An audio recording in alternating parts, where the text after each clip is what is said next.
சூர்யா வந்து ஜோதிகா கேட்டதா சொல்லு, இது கேட்குறது தான் என் வேலை. ஒன்று நாங்கள் போய் மேடம் சூர்யா அபவுட் யூ ஆஸ்கின்னு எனக்கு பாதி இங்கிலீஷ் தான் தெரியும் சொல்லி முடிச்சா அவங்க எஸ் தேங்க்யூ அப்படின்வாங்க. மறுபடியும் போகும்போது என்னை பற்றி சொல்லுங்கன்னுவோம். நான் கீழே வந்தேன்ப்பா தங்கச்சி ஒன்று கேட்டதுப்பா அப்படின்னு பயங்கர சந்தோஷம் 2 பேருக்கும். இவங்களோட தூது போயிட்டு வந்து வேலையை ஆரம்பித்தேன். வேறு அதை விட பெருசாக ஒன்றும் அதில் சாதிக்கிறதுக்கு இல்லை. அப்படி காதலை வளர்த்த ஒரு படம் அது. அந்த படம் மட்டும் இல்லை, அமர்க்களத்தில் அப்படி தான் ஷாலினி அஜித்தை லவ் பண்ணிகிட்ருக்காங்க.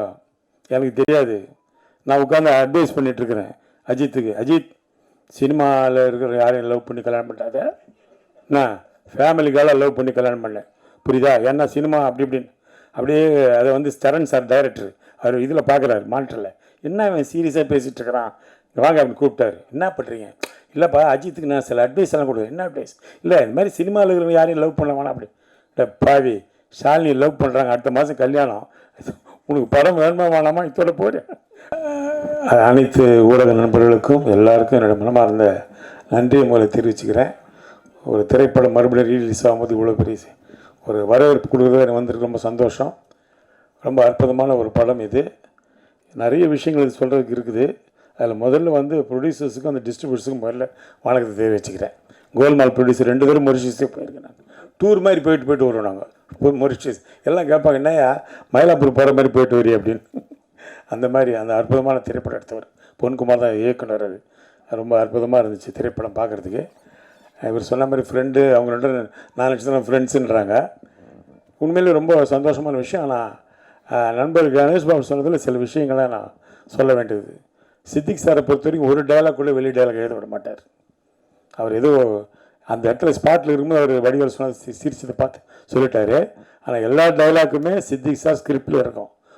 ஏன்னா நான் அவரோட டைலாக் ரைட்டராக ஒர்க் பண்ணவேன் பாஸ்கர் ராஸ்கலில். ஒரு டைலாக் கூட அவர் வேறு டைலாக் சொல்ல விட மாட்டார். எந்த டைலாக் வேணான்ட்டுருவார், எனக்கு தெரியும் இது போதும் அப்படின்ட்டுருவார். அதில் ஆணையே பிடிக்கான டைலாக் வந்து சித்திக் சார் கோகுல் கிருஷ்ணா எழுதின டைலாக் தான். அதில் வந்து வடிவேல் சொன்ன டைலாக்கெல்லாம் கிடையாது. தவறான ஒரு செய்தியாக போச்சு அது. ஏன்னா நான் ஸ்பாட்டில் இருக்கிற அதனால தெரியும். ஒரு டைலாக் கூட அவர் சொல்ல விட மாட்டார். ஒரே ஒரு டைலாக் நான் சொந்தமாக போட்டேன் அந்த படத்தில். பிரமண்டராஜ் சார் கேட்பா, டேய் நேற்று பஸ் ஸ்டாண்டில் என்ன நடந்தது அப்படின்வார். நான் ஒன்று ஆடு நடந்தது மாடு நடந்தது அப்படின்வேன். ஒன்று கட்டு அப்படின்ட்டார் டைரக்டர். என்ன இது டைலாக்கு? அவர் என்ன கேட்குற, நீங்கள் என்ன சொல்கிறீங்க? இல்லை சார் இது ஒரு மாதிரி கல்ட்டு ஜோக்கு சார் அப்படி. அதெல்லாம் வேணான்ட்டா. இல்லை சார் வச்சுக்கலாம் சார் ப்ளீஸ் சார். சரி வச்சு தொலைங்க அப்படி வச்சுட்டு போனார். அந்த ஒரு டைலாக் தான் அந்த டோட்டல் படத்தில் சொந்தமாக ஒரு நடிகர் சொன்ன டைலாக். அது கூட சிம்பு இருக்கார், டிஆரோட சன்னு, அவர் எங்கே பார்த்தாலும் சொல்கிற டைலாக் தான். சார் எனக்கு ஃப்ரெண்ட்ஸில் ஆணையை பிடிக்கனோட எனக்கு ரொம்ப பிடிச்ச டைலாக்கு ஆடு நடந்தது மாடு நடந்தது அப்படின்னு தான் சொல்லுவார். அந்த மாதிரி சித்திக் சாரை பொறுத்தவரைக்கும் every thing is in paper, every thing is in is mind.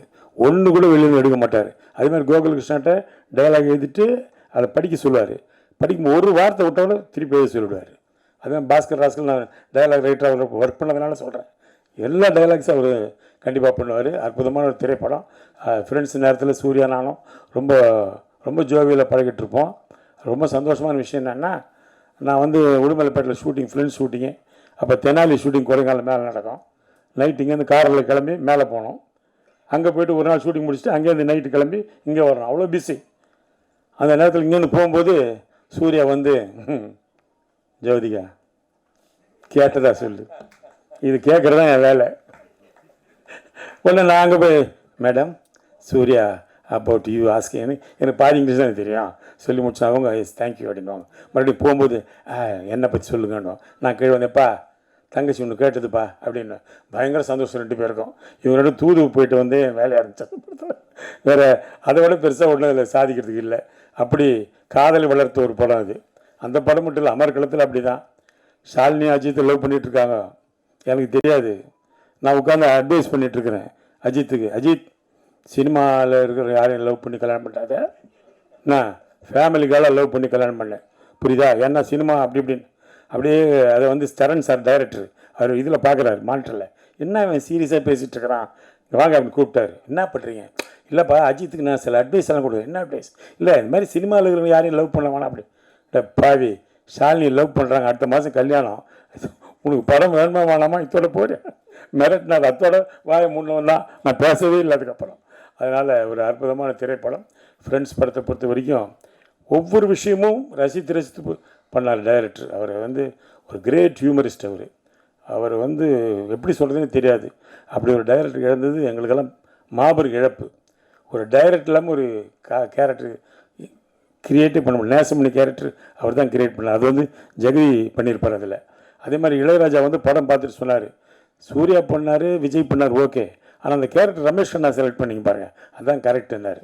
ஏன்னா அந்த கேரக்டர் படத்தில் மலையாளத்தில் சீனிவாசன் பண்ணியிருப்பார். Is a director, actor, writer. அதனால் நானும் டைரக்டர், ஆக்டரேனால அது ரொம்ப அவருக்கு பிடிச்சி போச்சு. அதனால் அவர் சொன்னார், நீ கரெக்டான ஆளை செலக்ட் பண்ணிங்கன்னு. அந்த மாதிரி நிறைய விஷயங்கள் வந்து அதில் ஃப்ரெண்ட்ஸில் நமக்கு பாதிச்சு. இப்போ பாருங்கள், 23 வருஷம் கழித்து மறுபடியும் அந்த படம் ரிலீஸ் ஆகுது, ஒரு பெரிய ப்ரெஸ் மீட்டு எல்லாம் வைக்கிறோன்னா அது ஒரு நமக்கு ஒரு காட்ஸ் கிஃப்ட் தான் இல்லையா? யோசிச்சு பாருங்கள். நிறைய பேர் வந்தாலும் சொன்னாங்க, நான் ஸ்கூலில் படிக்கும்போது பார்த்தேன். இப்போ தான் தெரியும் நிறைய பேர் ஸ்கூலில் படிச்சிருக்கிறாங்க. அந்த விஷயம் எனக்கு இப்போ தான் வெளியில் லீக் ஆகுது. ஏன்னா எல்லாம் சின்ன பசங்க பார்த்து பூரா ஏன்னா நம்மளை பார்க்கும்போது அப்படி பெருசாக பார்க்குறாங்க. இவர் என்ன இப்படியா இருக்கிறாரு, இன்னும் அவர் வயசாக மாட்டேங்குது, கிண்டல் பண்ணிட்டு போகிறாங்க பசங்க. நான் இந்த மாதிரி சட்டையை போட்டால் வீட்டில் திட்டுறாங்க, சார் வயசாகிடுச்சுல்ல இன்னும் இந்த மாதிரி சட்டையை போடுற, இல்லைம்மா ஒரு கிளாமருக்கு போடுறேன் அப்படின்னு. அதனால் நல்ல ஒரு படம், திரைப்படம் என்றைக்குமே இருக்குது. அந்த காலத்தில் நாங்கள் சினிமாவுக்கு வர்ற காலத்தில் என்னை கேட்பாங்க, உங்களுக்கு பிடிச்ச காமெடி படம் என்னான்னு. காதலுக்கு நேரமில்லை, ஊட்டி வர ஒருவன்னு சொல்லுவோம். அந்த 2 படம் தான் இப்பவும் பார்த்தாலும் எவ்வளோ வேணால் சிரிக்கலாம். அது மாதிரி இப்போ சிரிப்பதற்கான ஒரு படம்னு பார்த்தா ஃப்ரெண்ட்ஸ் தான். இப்போ நான் ஷூட்டிங்லாம் போகும்போது எங்களை வெளியே அவுட்டோர் போகும்போது கேட்பாங்க, என்ன சார் ஒரு காமெடி படம் பண்ண மாட்டேன்றீங்களே சார், சிரித்து ரொம்ப நாளாச்சு சார், தியேட்டருக்கு வந்து அப்படியே சார் உயிரெடுக்கிறீங்க.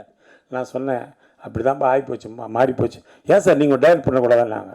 நான் சொன்னேன், டைரக்ட் பண்ணலாம், ஆனால் டைரக்ட் பண்ணலாம் இந்த காலத்தில் ட்ரக் விற்கணும், இல்லைன்னா துப்பாக்கி புதுசாக கண்டுபிடிக்கணும், இது பண்ணலாம் கதை பண்ண முடியும். அப்படி ஆகிடுச்சு. இப்போது நல்ல ஒரு கதை, சென்டிமெண்ட்டு, சிரிப்புன்றதெல்லாம் கிடையவே கிடையாது. அதனால் இந்த படம் நிச்சயமாக தியேட்டரில் பெரிய லெவலில் போகணுன்னு இறைவனை வேண்டுகிறேன். நன்றி, வணக்கம்.